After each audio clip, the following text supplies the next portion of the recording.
The only way you'll know a client has a mental illness is if they tell you. However, some people don't like to mention their mental illness, either through fear of discrimination, fear of judgment, or perhaps they've got a lack of insight into their condition. They don't actually know that they're unwell. Clients might need to be told how relevant health conditions can be to their financial situation and how information about those conditions can impact the outcomes that are available to them.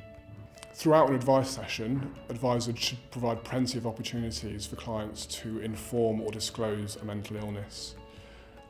You could ask a direct question during your general information gathering stage, so where you're asking about a person's age, family status and debts. You can also ask if there are any health issues or disabilities that might impact their ability to manage money.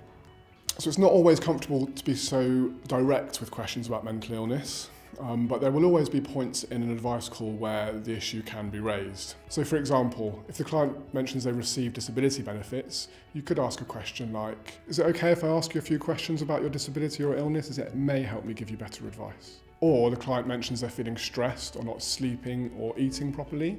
I'm very sorry to hear that you feel like that. Your situation does sound very stressful.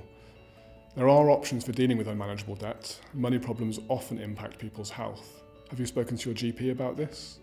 Or if you notice that your client is confused, upset, or displaying other worrying behaviours, you could say something like, I'm quite worried about you. Is this the best time for you to be doing this? Would you like some time to get a drink and a tissue? Or should we reschedule this for later?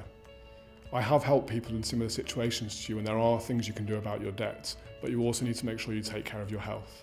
Although information about mental health conditions and illnesses and disabilities is important for an advisor to know, you do not need to spend a whole conversation talking about this.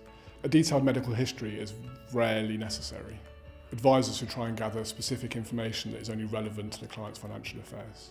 The main bits of information that an advisor should be looking to gather about a client's health situation will include: does your client's condition affect their ability to manage their finances or engage with creditors or the advice service? Has the client spoken to their GP or other healthcare services about their mental illness? Does the client have a diagnosis, or what are the main symptoms of their illness? How long has the client been unwell, and is the condition episodic?